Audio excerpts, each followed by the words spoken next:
Welcome to the Ball Knowers podcast. You already know what it is. Hope everyone had a great week and weekend and enjoyed some time watching football. On the Ball Knowers pod, I got myself, Zach, and with me, Jacob to the Aller. We also call him Joller. We are here to talk about some football. On this episode, we'll be recapping the Week 14 games for everyone, and kind of taking a look ahead at Week 15. On a side note, I actually have not looked at any of the matchups for next week, so I'm kind of excited. Hopefully they were better than this week. Kind of some toss-up of the matchups on the Week 14 slate. What'd you think?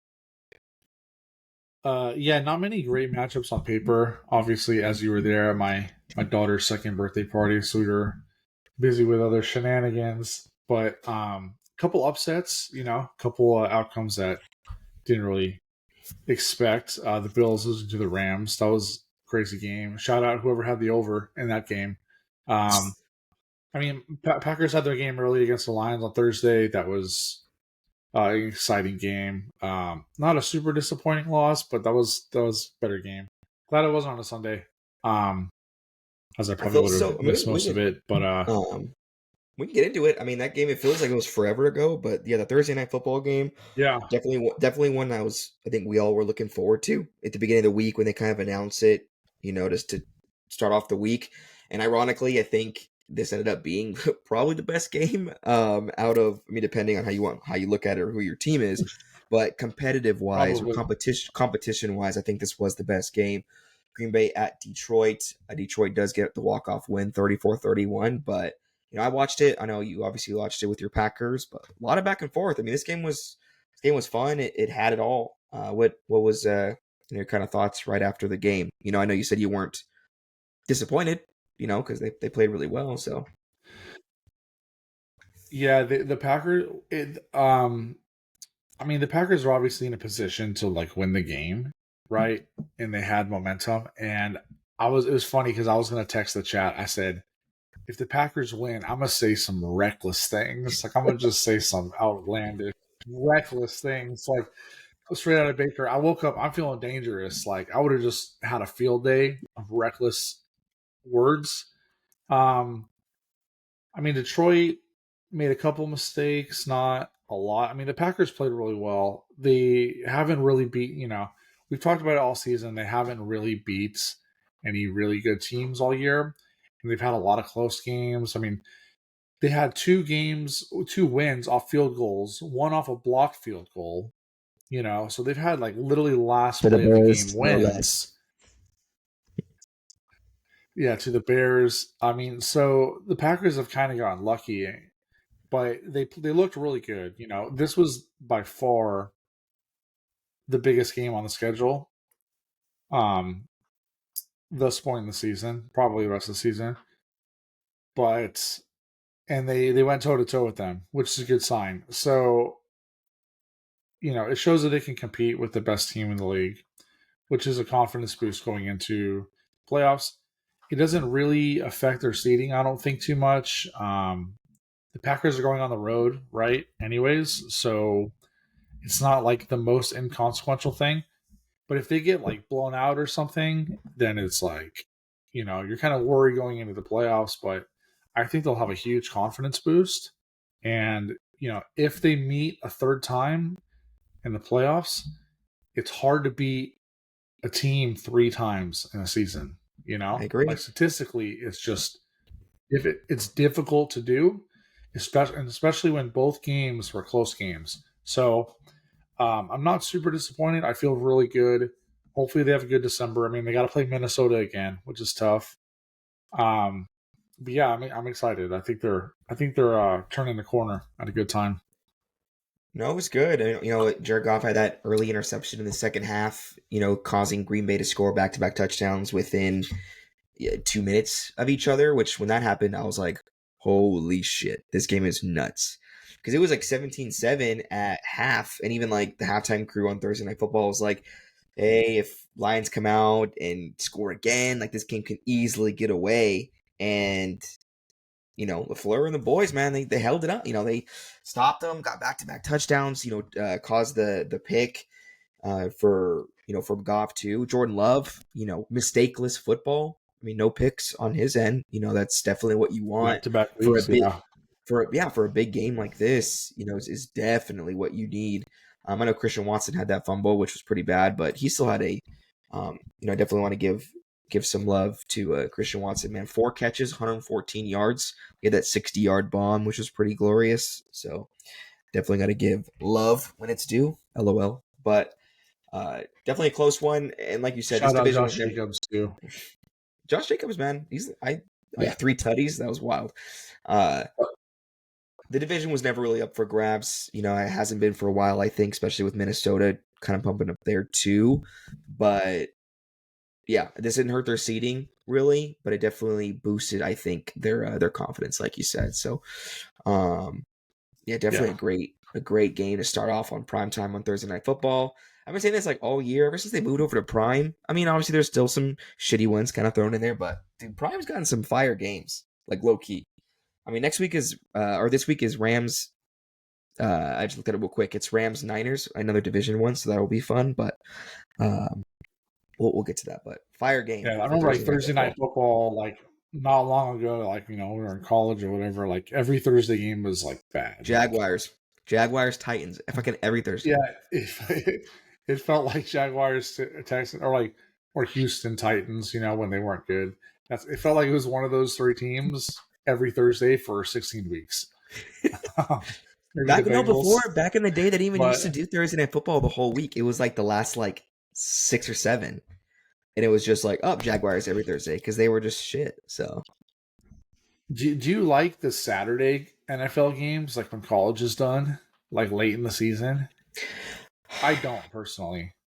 I do, because it gets me a chance to actually watch more in detail versus, when I'm watching on Sunday, and I'm flipping between the red zone and the Colts game and then the other, maybe the game of the week or vice versa. Because red zone, you miss a lot. You miss big plays sometimes. You miss some good stats from players or good commentary because you kind of switch through the game so fast.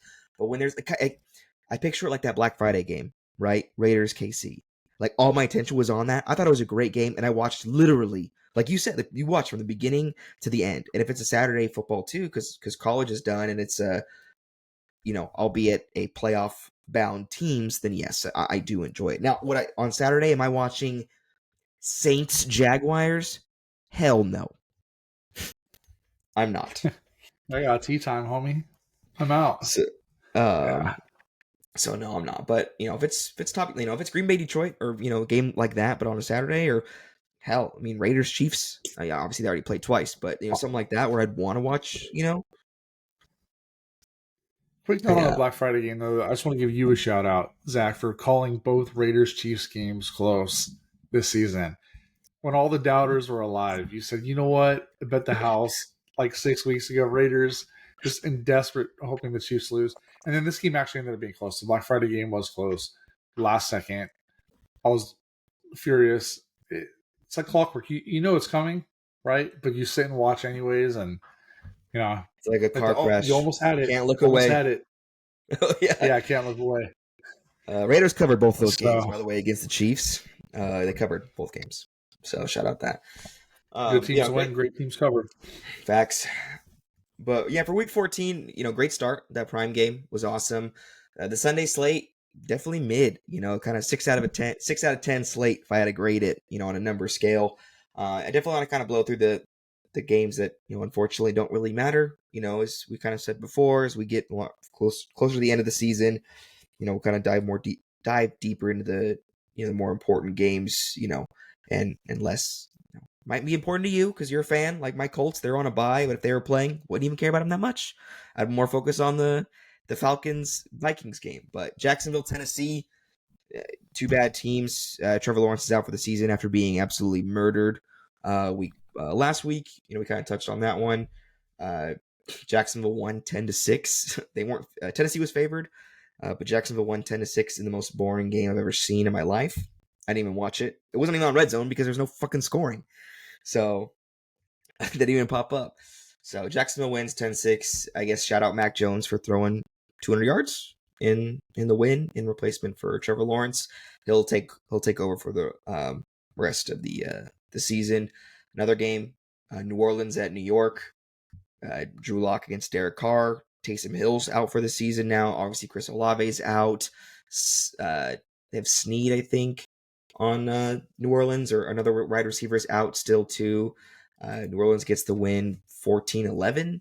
The Giants have yet to win at home. They're now 0-7 at home for the season and only have 2 games left at home. Brutal. 14-11 is such an awful score. Like, there's only like 3 teams who could pull off a score of 11. It's the Giants, the Browns maybe, and Carolina up until recently. Like, that's such an awful score. I'd rather get blown out than lose 14-11. Another terrible game. I saw something that went viral. There was a guy that played for the Saints, or no, a guy that played for the Giants, like an unknown player, DM'd some girl on like OnlyFans, said, "Hey, I'm gonna give you free tickets to the game if you go over to the Saints sideline and flash them to like distract them." And like showed like the text message and gave like the free tickets and like paid her to like flash. And there was like a viral video for like flashing the Saints players to like distract them or something. I was like, only the Giants would fucking do something like that. I mean, you're just hurting your draft position at that point. Seems money poorly spent. Well, they lost anyway, so it didn't even work. Well, I got them extra motivation.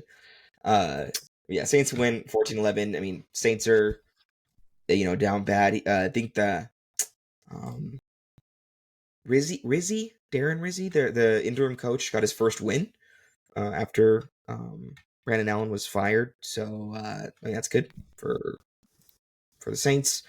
But yeah, I mean, I feel like Dennis Allen got fired like a lifetime ago, but maybe it wasn't. Like, I mean, he should have gotten fired. Like, I think it was only like week 3 5, weeks ago. But I feel like he. Oh, yeah, I'll say it's been a couple weeks. Yeah. Yeah, I guess they haven't won since then. So, but yeah, New Orleans wins 14-11. Another one that was hoping was gonna be close because it was a division game. Cleveland at Pittsburgh. Cleveland was actually up. This game was pretty close for a little bit. It was, I believe, 13-10 at halftime, 13-7 at halftime, and then Pittsburgh scored like touchdowns back to back to kind of take it away from Cleveland. Jameis Winston, classic, 200 yards, 2 touchdowns, 2 picks. Russell Wilson played mistake-free ball, throws 150 and 2 touchdowns. Pretty pretty decisive win, 27-14. Was close at half, but then kind of got away from Cleveland. Again, this Cleveland was coming off of that huge game on Monday night when they lost, but it was like wild. Jameis had the most Jameis of all Jameis games. And they won in Cleveland when it was that first snow game, on that Thursday a couple weeks ago too. So I was hoping it was going to be a little bit closer, but again, Pittsburgh's, on a mission, honestly. Sneaky good. Yeah. Yeah, I think you said it last episode too. Like Steelers look scary. Like they're for reals. I think Pittsburgh is playing spoiler for someone in the playoffs. I mean, they're not like really flashy and like, oh my gosh, they're so good, but their defense is really good, and Russ is playing pretty sound football. Like yeah, I think they could definitely. I think they're better than people are talking about. I just don't think they're that flashy, so they're not getting the love like the Ravens and the Bills are. But that defense is for real. Yeah, I think they play spoiler on someone in the playoffs. Chiefs? Be wild. Go into it makes too much sense. It's not even far-fetched. Like, the Chiefs just don't pass the eye test, but I mean, we all know how that goes. That doesn't matter, apparently. No, seriously. I agree. I think, Steelers, they've looked really good, and I feel like every time, at least me personally, every time I bet against them, or I'm like, I don't think the Steelers got this one, they freaking win. And Russ goes out. I mean, he threw 400 yards against Cincinnati, last week or whatever too. So it's like every time I feel like they're the worst defense of all time. But yeah, I know what you're saying. But every time I just bet against them, or I think that they're going to be challenged, they aren't. Like, they come out with a win. So it's insane. A game that was fun because it went to overtime, but the teams are kind of, well, one of them is already out of the playoffs. Jets visit the rival Dolphins in Miami. Aaron Rodgers gets his first 300-yard touchdown or 300-yard passing game in like 38 games or something, I believe. Good God. Obviously, A too little, lifetime? too late. 34 regular season games dating back to December 12th, 2021. Damn. I mean, that's Yeah. wild because he didn't play all last year. But they do go to overtime, which was pretty crazy. 32-16, Miami covered. I was like stressing because the Jets were up actually pretty good. And I was like, dude, the Jets are not going to come out and ruin my bets. They're up 8 points. They're up 23-15 going into the fourth quarter. So they're up, I guess, one possession. But then Tua tied it with the 2-point conversion. They got it. And then back-to-back field goals within a minute of each other. The Dolphins had a 45-second drive to get a 52-yard field goal to go to overtime. And then Miami took it because the Jets are ass. Facts. Not a hot take. Definitely not a hot take. I do want freezing cold take. That win does put Miami, they're still in that 9th seed above Cincinnati, even after the win today, or even after the win, today on Monday night. They have the same record as Colts, and both those teams are 2 games behind Denver for the 7th seed. So I think Miami dropping the game last week against the Packers on Thanksgiving, or not last week against the Packers on Thanksgiving, I think really hurt them, like playoff wise. I think their chances dropped pretty drastically to make the playoffs. There's still a chance, yes. There's still a chance for the Colts to make the playoffs, yes, but it gets slimmer and slimmer, obviously. But the Colts and the Broncos are both on a bye this week, so it kind of sucks for the Dolphins because they didn't get a chance to either, to take a game or not. So we'll see. But Dolphins still win. I mean, they're still alive, and Jets mathematically eliminated finally. It's like, all right, cool. Let's see. Other one, a crazy one that almost was upset was Carolina at Philadelphia. I'm not sure if you watched a little bit of this one in the morning, but Panthers actually, the Leggett wide receiver dropped like a game-winning or go-ahead touchdown with like 30 seconds left in the fourth to go ahead. They would have been 23-22. Brutal. I saw the highlights. That was tough. Yeah, so Carolina at Philly. Philadelphia does get the win, 22-16. It was always close. I mean, it was 14-10 Philly at halftime, and then 16-14. Only one touchdown was scored in the third quarter, so it was 16-14 going into the fourth, and only that one touchdown right at the beginning of the fourth quarter to put up Philly, and then there was no scoring the remaining 12 or 13 and a half minutes of the game. But yeah, they were driving and just couldn't connect. I was like, dude, that would have been wild. Bryce Young does throw a hurtful interception that hurts their chances, or that, kind of killed them. But even then, for losing, and Philly came into this game, I believe, 10.5 favorites. 10.5 point favorites, if I'm not mistaken. 12.5 favorites. It was something huge. Yeah. 12.5 favorites. I knew it was 2 possessions. Yeah, 12.5 favorites. Did you see it went viral? Some guy bet $3 million on Philadelphia money line. I didn't see that. I also did not know the spread was that big. I mean, I guess it makes sense, but like the Panthers have been playing like better last couple of weeks. But 12.5 just sounds absurd. You know what I mean? That's like, that has to be the biggest spread of the season, right? No, probably one of the other Panthers spreads, honestly. When they were sucking. But that's got to be up there. I can't remember the last time I saw a 12-point spread. Oh, it says Carolina covered plus 14. That's what Yahoo says right now.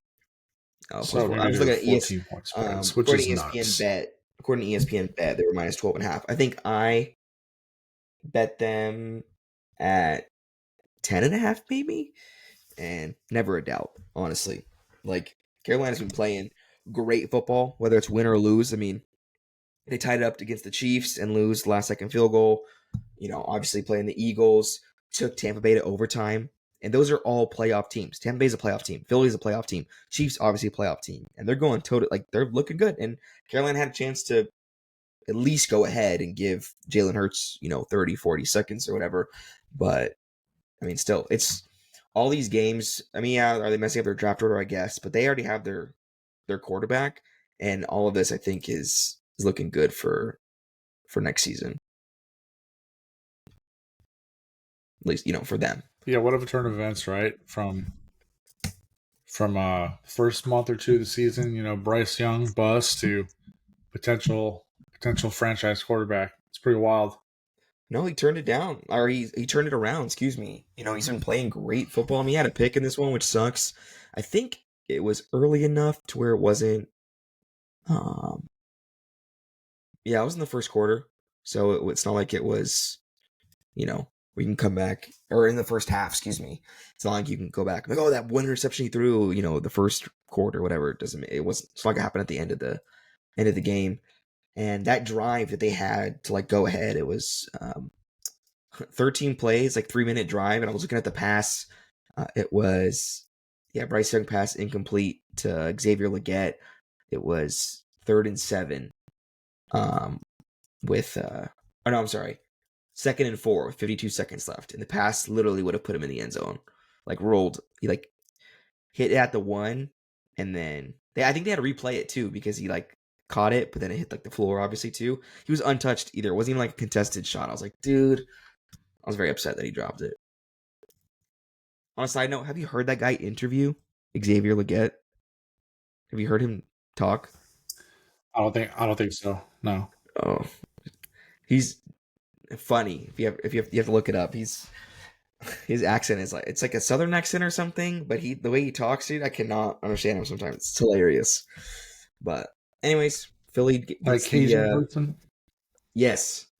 Yeah, he's got like a strong one. It's hilarious. It went viral. It went viral when they played in Germany because he like didn't know what like a bratwurst was or something like that. It was pretty funny. I'll add it to the to-do list to look it up. Yeah, you got to add it. So yeah, definitely a close one. That obviously on a 12.5, 10.5 spread, whatever. Carolina covers for sure. Great teams win, or good teams win. Great teams cover. So shout out Carolina and shout out Bryce Young, man. Got to give that respect too. The game, I guess, of the morning that was of two playoff teams, Atlanta at Minnesota. We pinned this one last week when we were talking mad shit on Kirk Cousins, and the shit talking is going to continue because he's still yet to throw a touchdown in the last 4 games, and he had In 4 games, which is wild. and he had Falcons a got to be like biggest pretender of the season. yes. Mm-hmm. He had in the last 4 games. They beat Tampa twice. For what? Last 4 games, 8 interceptions, 0 touchdowns. God, so bad. They beat our precious Baker boys twice. For what? Just to completely fall off in December and November. It's Dude, like you're killing me, Smalls. It's just such a waste. Because even if they make the playoffs, they're just gonna be a doormat. yeah, they It's whatever, dude. I don't care. they are terrible. I mean, honestly, at this point, in which after we kind of touch over the games, I'll go over the standings and stuff for everyone and for myself included. We're rooting for Tampa Bay. We talked about this last week. We want Tampa Bay in the playoffs over Atlanta. Both of them aren't getting in because they're not going to get the wild card. So I'm hoping that this trend just continues and they're just going to keep riding on Kirk and he's going to keep throwing picks and not throwing touchdowns. This game was close at half, 14-10. And then, dude, Minnesota, Jay Jettas turned it on. Dude, Jordan Addison's been on a freaking tear also. Aaron Jones also, man. I mean, Donald has 5 touchdowns in this game, 350 yards. Jordan Addison has 3 touchdowns, 8 catches. Yeah, they look back. Shout out USC. Um, yeah, I feel like I was saying last week that the Vikings have kind of like squeaked by, you know, like the Mhm. last couple wins, and then today was just like a dominant win. It's like crap. Maybe like they're good, you know. Maybe they're back to being good. So Yeah, they were NFC squeaking North by. is loaded this year, though. Yeah, they were squeaking by because they were What's getting that? like they were squeaking by because they were getting like shitty wins over shitty teams, like barely beat like going by. But then they come out, man, and throw 5 Yeah, for touchdowns, like put up 40 weeks, like points. quietly. Yeah, but hey, there's They've no. what? They've won what, like 8, 9 in a row, something like that. But like for a couple of weeks, they were all ugly, and you're like, no one's talking about this, you know? Like no one's paying. They're winning, but it was just all ugly. And then today was just dominant at the right time. You know, maybe they're dangerous in the playoffs. Um, I don't know, but yeah, it sucks for me, but it's interesting to see bounce Minnesota back. feels like a wild card to me. I feel like putting Darnold in the playoffs is like a huge wild card. Like, is he gonna throw for five tutties or is he gonna throw for 5 picks? Because he could easily do both. Yeah, Like, I don't personally see him falling apart after this season that he's had. I mean, I think losing a playoff game and falling apart are like two different things. But I don't know. I think Minnesota is good, unfortunately. And they're playing well. Last couple of weeks gonna be wild. They got to play the Lions again. They got to play the Packers again. So a couple, close division games to finish the season. But yeah, it'll be interesting to see them in the playoffs. yeah, definitely be fun.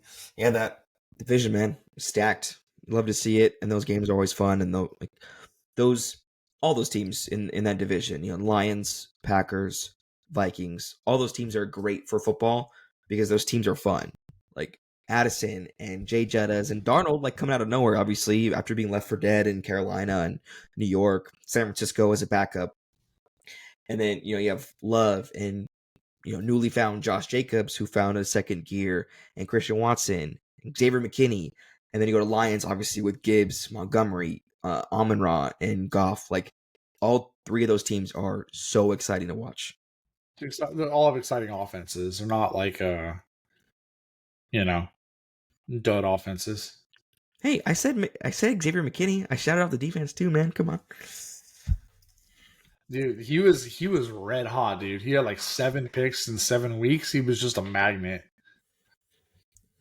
Cooled Yeah, off. he's I mean, on. you can't sustain that for imagine 17 picks in 17 like weeks. Like what the heck? Like that would be He's absurd. insane. It's like Charles Woodson status. Prime C Dub. Prime Heisman. Speaking of you're Uh, talking about spreads though, how Carolina covered the spread. Shout out the Bears and the 49ers. Talk about not covering the spread. Bears were -3 or 3.5 in this game and got blown out. yeah, it wasn't even remotely close. It Holy, I was bet Sean was terrible. just elated. Um, Yeah, it's funny. My dad, huge Niners fan, he was on vacation with his best friend who's a huge Bears fan. And I told him to like bet each other, which they always do. And we have a year-long bet for all of our teams, like Colts, Bears, and Niners. The Assuming you're talking loser, about Eric. Eric, yes, huge Bears fan. I was like, hey, bet him. I was like, is this gonna be like the battle of the shittiest teams or what? And then my dad didn't want to bet. He's like, nope, I don't trust the Niners, whatever. And then I picked the Bears to win this game because they look great the last 2 weeks. Like they've been, we talked about it. Got to give love to Caleb Williams. He's been on the uptrend, like he's trending upwards. And the Niners got And the murdered 49ers looked really bad against the Packers, and the and Bills on they Sunday just Night looked Football. dead. And the Bills on Sunday Night Football in the snow. They look like dog shit. They lost McCaffrey out for the season. They lost Jordan Mason. He went on the like the IR. Like they were definitely turning down. And then it come out and just fucking it was 24-0 at halftime. I was like, holy shit. Yeah, no, it was bad. It was really bad. Um, It was a get right team for a team out of the playoffs. yeah, So this game was too little, too late. I personally think for the Niners. I still stand on that business that Shanahan fired after the season. I will still stand by that.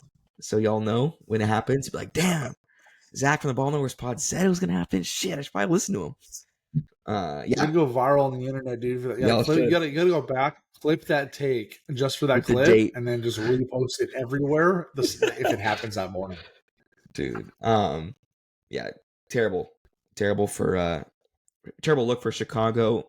No Eberflus, no problem. Still take L's, baby. Um, uh, can't stop, won't stop. dude, seriously. Yeah, Bears down bad. San Francisco gets huge win at home, so great for them. A couple other games on that we got left. Not close one. Las Vegas at Tampa Bay. This game was close for a little bit. Baker kept throwing picks to like put Las Vegas back in this game. Aiden O'Connell went out with like a hurt like leg or something like that, or broken something. I don't know. But so Desmond Ritter comes in. It was close. It was like 14-10, I believe, at halftime. If I'm not mistaken. Just checking my. Yeah, 14-10. I was right. 14-10 at halftime. And then Tampa Bay turned it on after the second half, after Baker kind of comes back from throwing those two picks. And they take the lead in the NFC South, which we love, which we want, which America wants. America wants Baker to freaking go in the playoffs and go crazy. So Tampa Bay gets the win at home. Las Vegas goes to 2-11 and are now number 1 or number 2 spot for the draft. They're just tanking for Shadur or Ward. I'm assuming one of the two would be my guess. But Yeah, I obviously think the end of the Shooter's the season. front runner. So yeah, In the not, predictions, odds, whatever. yeah, I think so too. Not like too many like in this game. Obviously, not huge like standout performances that I really saw. I mean, Baker, 300 yards, 3 touchdowns, but paired with 2 picks. You know, I guess Brock Bowers for the Raiders didn't have a big game. He's been on a tear too. Slowly, like calmly in that Rookie of the Year like conversation. Not he is. It's hard to win as a tight end, especially on the Raiders, no less. But he's putting up like he's top 5 in the league of receiving, not just for tight ends, not just for rookies, but he's like top 10 in like all the categories for receiving, which is hard to do as a tight end and for the Raiders. So just want to give a shout out to Brock Bowers. We don't give a lot of love to the Raiders, but hey, we see you, Brock Bowers. I respect it. What else? Seattle, Arizona. I said this in person when we were over there for your daughter's birthday. I am 1,000% off of the Arizona train, man. I'm out. It's the day you bet them is the day it all comes crashing down, and the day you hold off is the day they've done this the entire season though. So They teased I me. was They stuck disappointed. me What in. did we say? I was like, whoever wins this game wins the division, right? Like if the I said Cardinals if Seattle win, they're in the wins. driver's seat. They're going to win the division. Yeah, I said if Seattle wins, the And division's I theirs. think Justin said. I said I think if the Cardinals win, the division's theirs, and Justin said if the Rams win, which they freaking did against the Bills. I can't wait to talk about that. Yeah. But then they're gonna win. So I don't know. If the Rams beat the Bills, arguably the best team in football, and they don't win the division in a crappy division, it's like I don't know football. I don't know what's going on. Like, what's the point? You know? Yeah. No, Seattle gets it done, and they get it done on the ground too. I mean, Geno Smith throws for 230, 1 touchdown, but they put up 30 points. Shout out Zach Charbonnet, 22 carries, 130 plus yards, a couple touchdowns as well.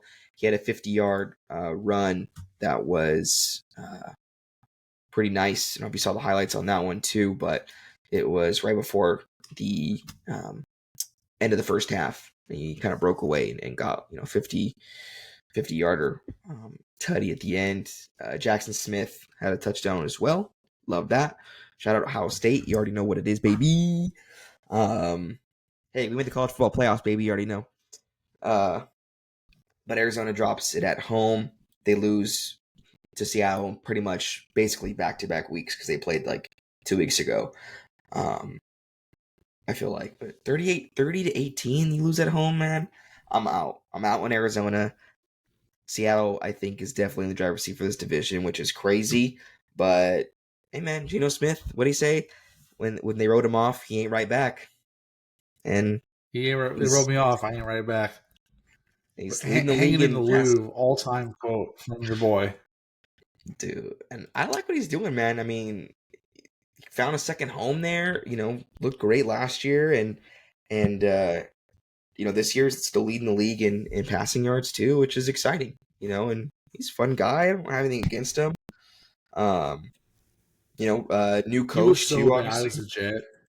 Yeah, new coach Dude, too. he was like everyone wrote him off, dude. Rightfully so. But yeah, it's I can't think of a lot of guys who were like that bad. I mean, the Jets are the Jets. Like, first of all, they're missing the playoffs for the 14th season in a row. Longest drought in like American sports, I think, not just football, which is insane. I saw Shout that out today. Mariners. No, I'm just kidding. Brutal. We were like sophomores in high school the last time they made the playoffs, and I'm 31 now, so do the math. Insane. Uh, it's been a Hey, shout out long shout out time. Mark Sanchez, baby, back to back AFC championships. The Sanchez, Seriously. USC legend, Mark Sanchez. Um, Not really though, but yeah, it's crazy. I lost my train of thought, but yeah, they're bad. But yeah, but you don't see a lot of guys who are that bad have like a drop off who like a decade later have like a resurgence. Like you don't see that. A lot of guys, if they lose their job, they're backups for years. Sam Yeah. Darnold's kind of having that. Like, not he wasn't in the league nearly as long, but like you said, in Carolina, the graveyard with Baker, to the Niners backup last year, to playing really good ball. You know, it's him and Gino are two guys that come to mind. Yeah. Yeah, Gino was that oddball too, kind of left for dead, kind of random. I put him and like Tyrod Taylor in the same conversation. Just kind of like Oh, they sorry, were there. both New York Jets, by the way. Yeah. But they kind of Both started did, out as New York did Jets. you remember? I mean, this is in this I could be completely wrong. Somebody can fact check me or you can. I think it was Tyrod Taylor when he was on the Chargers, if I'm not mistaken. Which Tyrod Taylor, I believe, is still in the league. I saw him on the bench somewhere when I was watching football on Sunday. Um, Tyrod He's on the Taylor. Jets, Oh, he is. Tyrod Taylor and the Jets are was in all injured. the. Tyrod Taylor was injured 1 year or 1 week because he got like punctured in the lung by like the team doctor or something. Was that was that real? Did I dream that?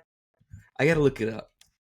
I I can't recall hearing that. I'm not saying it didn't happen, but I don't. If it did, I don't know why I didn't hear about it. Let's put Tyrod Taylor injured by puncture. September 23rd, 2020. A Chargers team doctor accidentally punctured quarterback Tyrod Taylor's lung right before kickoff, trying to give him a pain-killing injection to his ribs. That's why Taylor did not start Sunday, and rookie quarterback Justin Herbert unexpectedly did. Damn. Look at that fucking Dude, ball that knowledge trainer, right doctor, there. whatever, 100%. That trainer, medical doctor, whatever, absolutely had Chargers money line, and he said, "Not today, dude. Like, I'm taking this into my own hands." Damn. That's And wild. Yeah, I'm impressed you remember that. I don't know why I didn't hear. I probably heard about that, but I can't remember hearing about that. So that's some deep ball knowledge right there. damn. Facts. You already know, baby. I do know ball. How The crazy. one you can only find on the Ball Norris podcast. Dude, I reached deep in for that one. So yeah, Seattle gets that win. I mean, they're in the driver's seat for the NFC West division. They look pretty tough. And we'll kind of get to the next schedule. I already mentioned it. Already teased it a little. But Seattle. Oh no, the Rams play the Niners. I don't know who Seattle plays next week. I'm excited to figure it out. Couple games, 2 games left for Sunday, and then we'll kind of touch on this Monday night game. Buffalo at LA. Buffalo Bills, after that monstrous win at home against San Fran on Sunday night, go into SoFi, the closest stadium to us. We're in Southern California, baby. You already know. And looked like a blowout, and I was like, holy shit. And then Josh Allen comes back into, and this game was crazy. Rams win 44-42 at home. I know you said it earlier. Shout out to all those over betters. 86 points scored in this game. To answer your question real quick, while I got it up, the Seahawks play the Packers at Seattle. Ooh, I like that. Big game. I like that. Yeah, we'll touch it. We'll Seahawks got to definitely win to keep the lead, right? Because if the Rams win and correct. Arizona wins, they're back all tied. Yes. That's a big game. That's Sunday night. Packers at Seahawks. Ooh, actually, I did see that. I watched it last night when I watched it. That's not the easy game for the Packers. No. That's a big game, actually. Anyways. Yeah, this Bills-Rams game, man, 44-42 at home. Rams get the win over the Bills. This game definitely pushed the Bills out of that potential, top seed. I think the Chiefs now have to lose out, and Bills got to win out for them to switch spots. So it's kind of sucks. I honestly didn't peg this one for the Rams to win. I thought the Bills are just kind of on a roll. And, I mean, the Rams are good, but they barely beat the Saints last week. Barely beat the Saints last week. And to put up 44 points, against the Bills. The Rams were up 31-14. Josh Allen, first player ever to have 3 passing touchdowns and 3 rushing touchdowns in the same game. Damn, if you had it on fantasy playoff start either this week or next week, depending on what league you're in, and he probably put up bonkers numbers, dude, for fantasy. He did. AJ had him. He had 58 points. Fucking nuts. Something like that. But imagine throwing 3 touchdowns, rushing 3 touchdowns, and you lose the game. Yeah, I don't. Me personally, I'm always on that boat. The first one to ever do it, and you lose. It's like, what?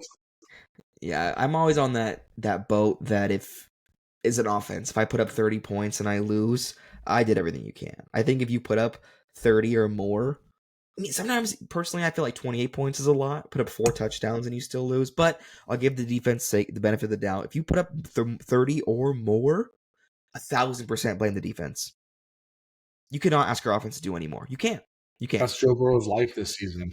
Yeah, no, I feel bad for him. Shout out Joe Burrow. Speaking of putting up 30-plus points and losing every week. So, yeah, Joe Burrow catching Bengals catching strays.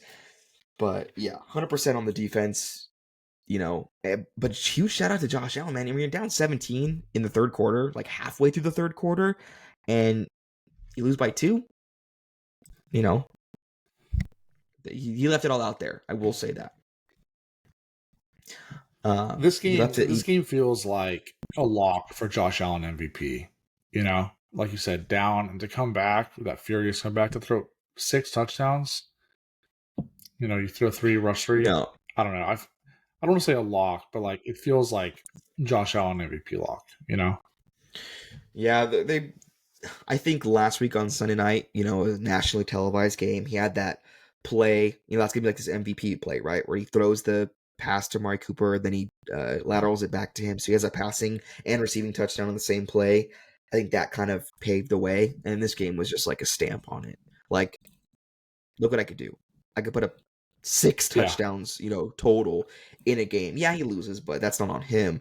I think this was his MVP game to kind of stamp it. And if and they're still, they already won the division, so they want to make sure they keep, the 2 seed at least, which I'll get in the standings in a little bit, but I don't see him falling off or dropping off. The Bills want to stay hot moving in, to go to the playoffs. Josh Allen looks great. So I think this was a huge MVP boost for him. It just sucks that, it came with a loss and a surprising loss to me again. I thought they, I wanted them to get the 1 seed, obviously, over the Chiefs, but the Chiefs winning on Sunday night, which we'll get to that next, and then Bills losing this one, kind of wraps that up, which sucks. America didn't want that, except you Chiefs fans and people who live in Missouri. But the rest of America did not want that. So, but hey, shout out Rams. They're 1 game behind Seattle at 7-6. They're above 500. Rams are a good team. I mean, we forget that they just won the Super Bowl not too long ago, and they ran the table last year to make the playoffs and almost beat the Lions in that playoff in that first round game too. I don't know if you remember, if you watched that one. I assumed you did. Um, shout out Puka Nacua. He had a rushing touchdown and then 12 catches, 162 receiving yards and a touchdown as well. So 12 catches is a lot. I had him on fantasy, so that's why I like seeing those, a lot of catches. But Rams get it, man. 44-42. Huge one. Huge boost for them going into next week against, again, the Niners on Thursday Night Football. And then, yeah, man, that Sunday night game, every week we're here. And you know what they say? Script gon' script. The Chargers go into Arrowhead. Script. And honestly, this is a boring ass game. I was listening to it on the way back home from your house. I don't know if you turned it on like at night or if you guys watched it after we left. But on the way back from your daughter's birthday party, I was listening to this in the car. It was like 6-0 with like almost about to be halftime, and the Chiefs scored a touchdown right. DeAndre Hopkins had a touchdown right before half to put up 13-0, but then Chargers scored back-to-back touchdowns. It was like 14-13 going in the fourth quarter, and then they just exchanged field goals, and I'm assuming everyone saw the kicker for the Chiefs. It's not Harrison Butker because he's hurt. Matthew Wright banks it off the upright to go through to get the game-winning and division-winning kick. Chris Collinsworth dubbed it the doink for the division, which makes me want to stab myself in the eyes with this pen. Chiefs win 19-17. They win at the last second off a doink because of missed tackle by one of the Chargers linebackers. And why not? Because the Chiefs are like Thanos, inevitable. Inevitable. That is a fact. Unfortunately. Dion Henley, the defender for the Chargers, was the one that missed the tackle. I'm not sure if you saw he's linebacker. He was like rushing at Mahomes, and the classic dude they always do, just full speed, and the quarterbacks make like a move like a centimeter to the right, and they just go past him. I'm like, dude, just crowd him and I don't know, make yourself big. I don't know. It was tough scene to watch. They get the first down to Kelsey, and then they just round the clock until that last drive was, 4 minutes and 35-second drive to go 47 yards. They took almost 5 minutes to go 47 yards because the Chargers couldn't stop on third down. And I said if the Chargers won this game, they were going to win the division, which definitely was possible if they won this game. Obviously, Chiefs won the division. They're now 12-1. They're in the driver's seat for the top seed in the AFC, which was pegged at the beginning of the season. They are, I think this was their 15th win in a row in one-score games. So anytime it's one possession, they win. I saw a stat that if everyone's one-possession games was flipped, they'd be 2-9 or something like that. It was crazy. That is nuts. Script going script. I'll say it. I've said it before. The Chiefs, I mean, it sucks now they get the bye and they're going to play at home. They just look like a first-round exit team. You said it. They don't pass the eye test. They're barely winning. Justin said it too. You cannot get this lucky every single week. You just can't. And do I anticipate them getting lucky 3 times in a row to get to the Super Bowl? Or I guess 2 times in a row, 3 times in a row to win? I don't. I don't even think they get past their first game in the divisional round. Whoever they play, Steelers. I could see Steelers going into Arrowhead and upsetting them. Chargers, dude. If the Chargers somehow make it out of the wild card and they got to go, I could see them doing it. It just, I don't know. Really it's hard. Like that's what they're saying. It's hard for me to bank on the Chargers, like until they do it. I just don't. The defense is really good though, right? Maybe that's I don't know. It's hard. It doesn't pass the eye test for me, but I mean they can. Like the Chargers are good, but they're kind of just flying under the radar. True. And they weren't supposed to be good this year, anyways.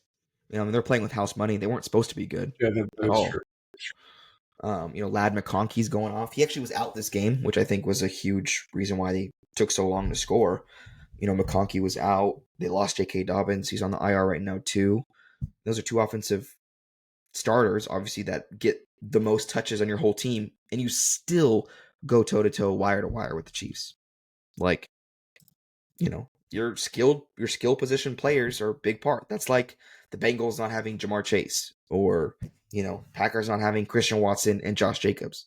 Those are game changers, and they still didn't have them. But defense held them as long as they could, and just unfortunately not long enough. Chiefs win, which I say that every week. I feel like, except once. Last game of week 14, though, recently just ended a little bit ago. Bengals go into Jerry World and do not give up 300 points. Bengals defense only gives up 20 to Cooper Rush and the Dallas Cowboys.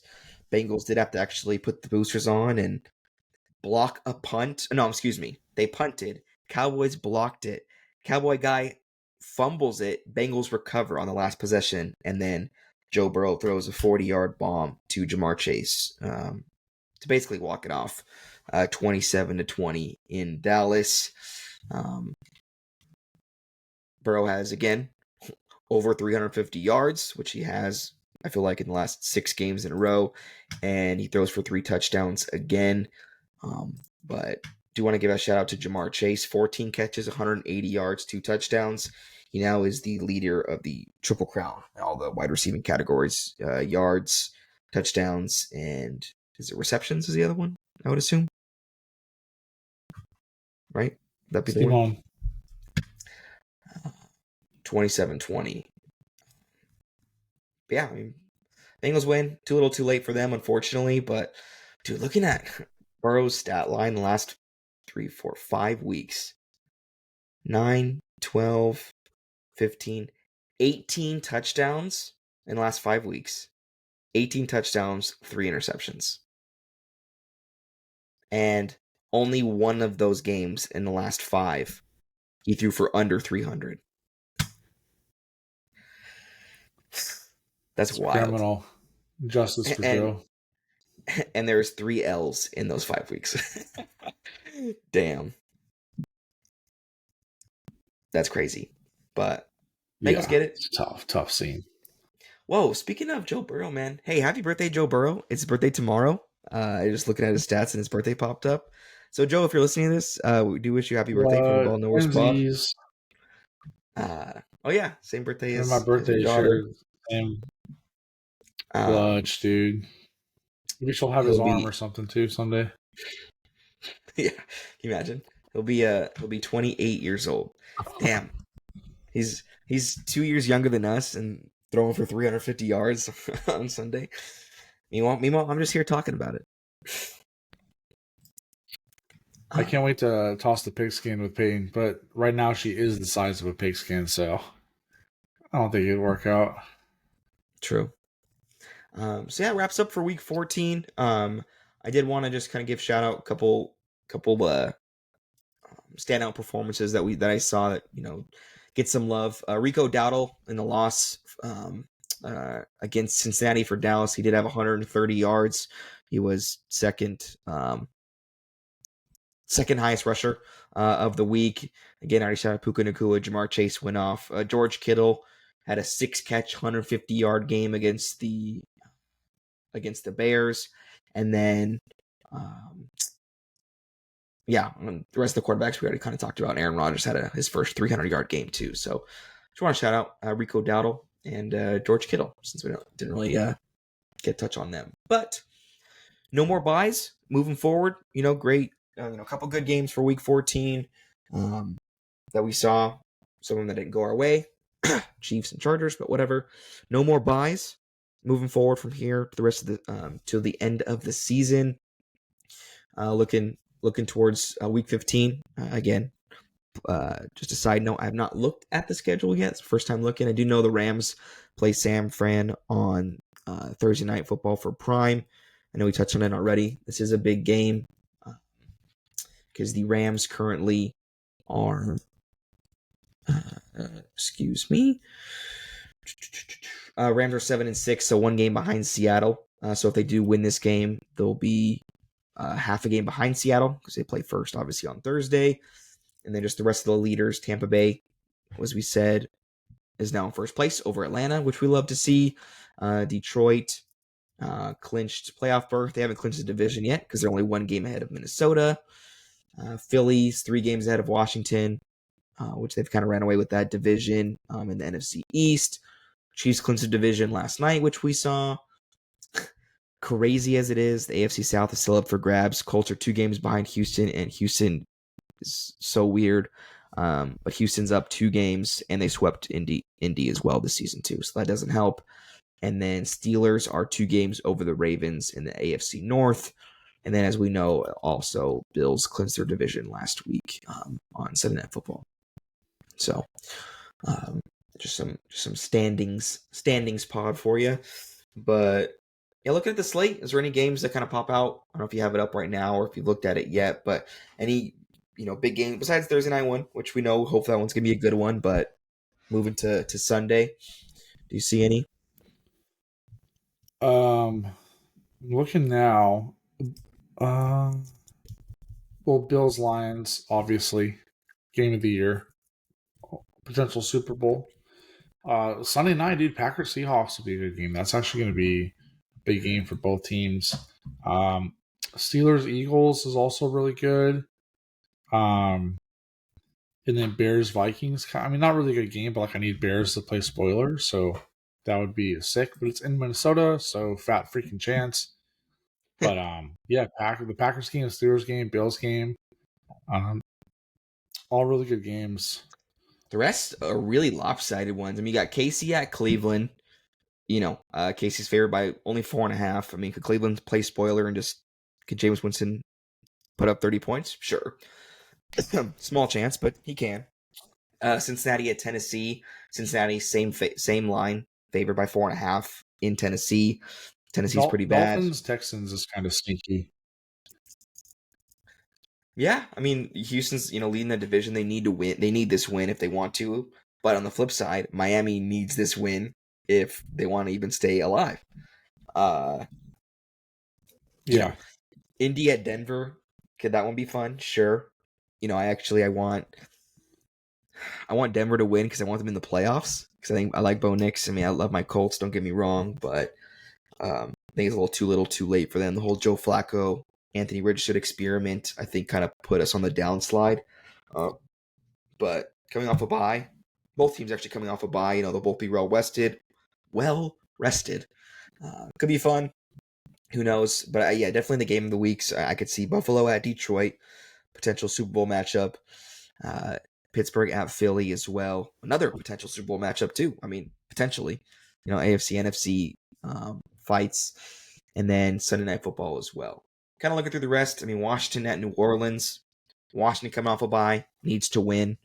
Beat up on, we're definitely at the point where if you're a playoff-bound team, you cannot afford to lose one of these. Especially like Washington, who they lost, 3 in a row. And then they, won obviously 2 weeks ago. But Washington at New Orleans. Ravens at Giants. I mean, obviously, that's what's the line on? Talk about a big line. How about this one? Baltimore at New York. Baltimore minus 14.5. There you go. Yikes. Yeah, that one doesn't seem as crazy. That's how bad the Giants are. But yeah, if 12.5 or whatever last week was the biggest spread, this one takes the cake. Dude, how about Bryce Young? Get some respect, finally. Dallas at Carolina. Carolina favored. Minus 1.5, baby. Hoo-hoo, Bryce Young. What the heck? Crazy. The Bryce Young. The Bryce. But crazy. I know, right? The Bryce Young effect. Favored at home against Cooper Rush and the visiting Dallas Cowboys. Jets at Jacksonville. Nobody cares. Both It's teams out of wild. the playoffs. Both teams are ass. We can actually go watch this game for $19 in Duval County if you want to. Yeah, I Buffalo at mean, if you Detroit could find though. another flight for $19, then maybe.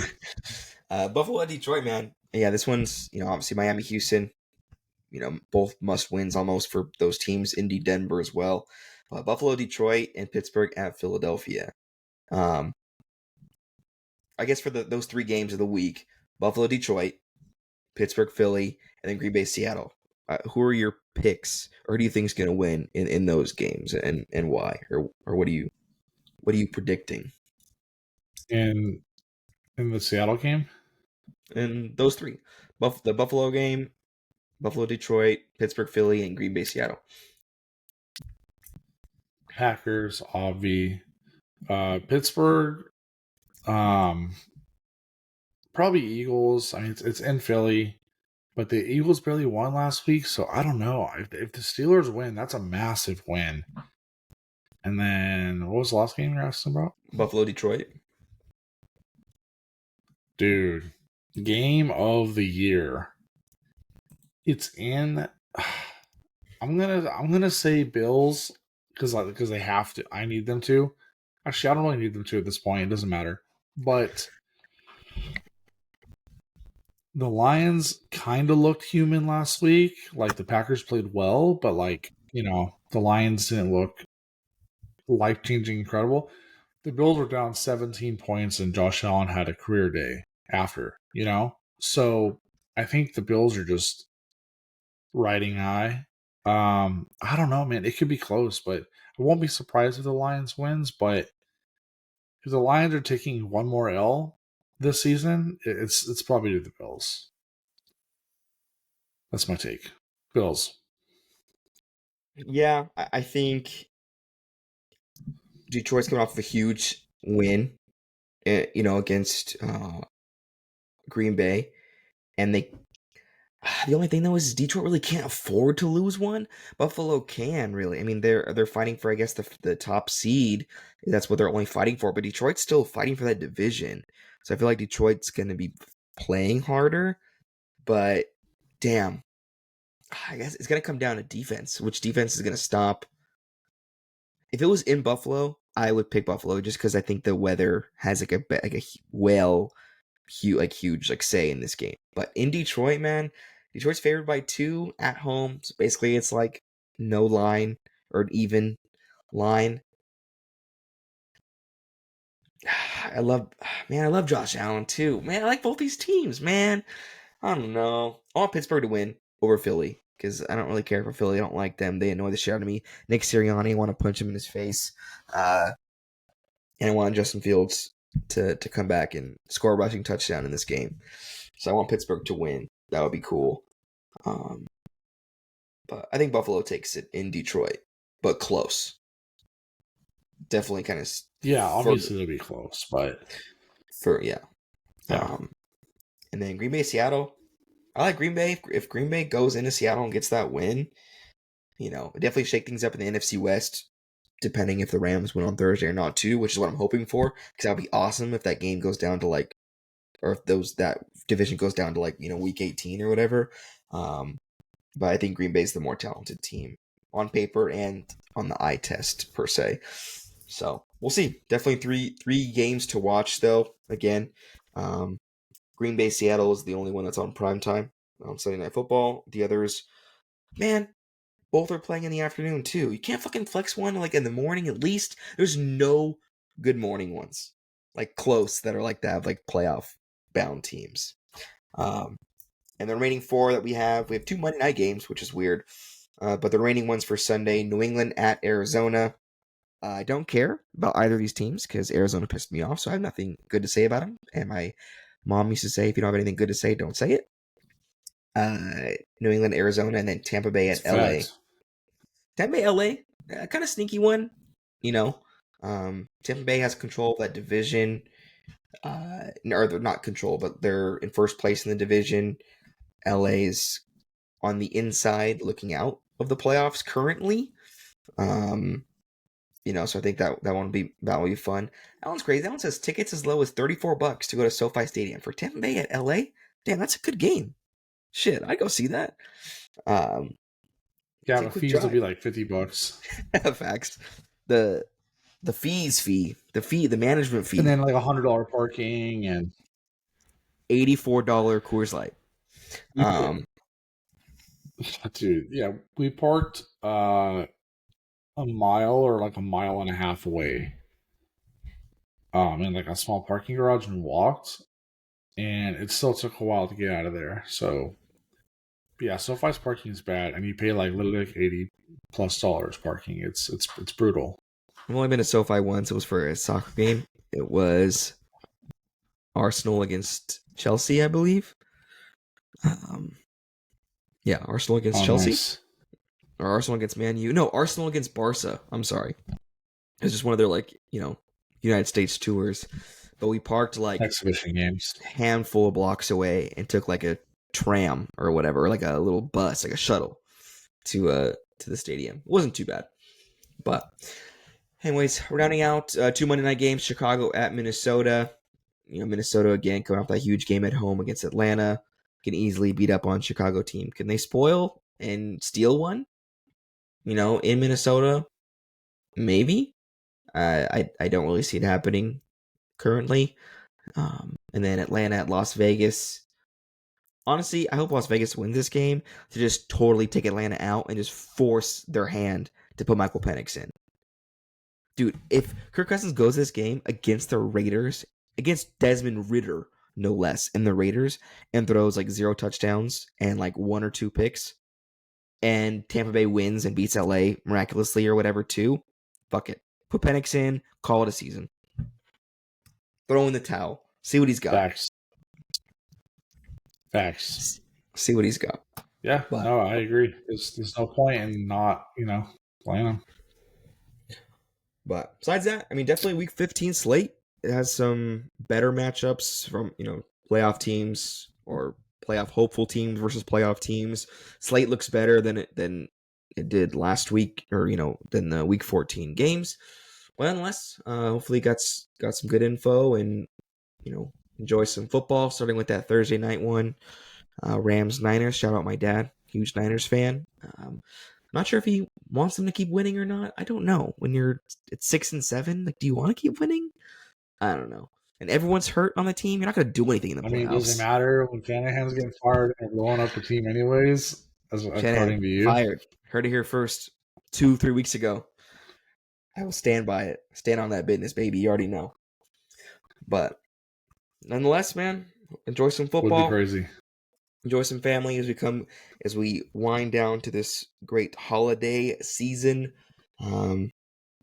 Yeah, I love football in the winter and December football. It's definitely exciting to watch, especially cool because like Sunday night football, you watch it. It's like already dark outside too. Get some food going on the stove or the barbecue. Crack open a good old brewski by the fire, no less. Pull off some ribs off the smoker. Crack a Ooh. brewski. Get some pulled pork that takes 5 hours or what?